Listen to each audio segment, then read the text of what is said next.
રાજકોટ શહેરમાં કાળજુ કંપાતી રીતે લોહીની ઘટના સામે આવી છે કે શહેરમાં વ્યસ્ત ગણાતા આહિર ચોકના વિસ્તારમાં આવેલી એક મકાન પિતા જે પોતાના સગા જુવાન સોત પુત્રની નિર્મતા હત્યા કરી નાખતો સમગ્ર પંથક ભારે સનસનાટી મચી ગઈ છે. લોહીના સંબંધને માં આવે તેવી એક ઘટના સામે પગલાને આસપાસ વિસ્તારમાં પણ એરેટી વેપી ગઈ છે. પોલીસ સૂત્રો પાસેથી મળતી પ્રાથમિકમાં વિગતો મુજબ મૃતક યુવાનનું નામ રામભાઈ હોવાનું પણ જાણવામાં મળ્યું છે. ઘરમાં જ કોઈ બાબતે કૌટુંબિક ઝઘડો વિવાદ થતા બાદ વૃદ્ધ આવેશમાંથી આવેલ પુત્ર પર જીવલેણ હુમલો કરી દીધો અને મોતને ઘાટ ઉતારી દીધો હતો.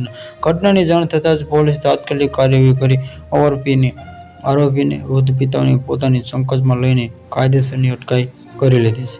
બનાવની જાણ થતાં જ ભક્તિ પોલીસ મથકના પીઆઈ તેમજ ટ્રાન્સફર ટીમ તરફથી ઘટનાસ્થળે દોડી ગઈ હતી. પોલીસ ઘટનાસ્થળે નિરીક્ષણ કરી મૃતદેહને પોસ્ટમોર્ટમ અર્થે ખસેડવામાં તેજી હાથ ધરી છે. એ કાર્યને પોતાની હત્યા કરવાનું આકરું પગલું ભર્યું તેનું ચોક્કસ કારણે હજુ સુધી અકબંધ છે. ભક્તિનગર પોલીસે આગળની ઊંડાણપૂર્વક તપાસ શરૂ કરી છે. Subscribe my channel.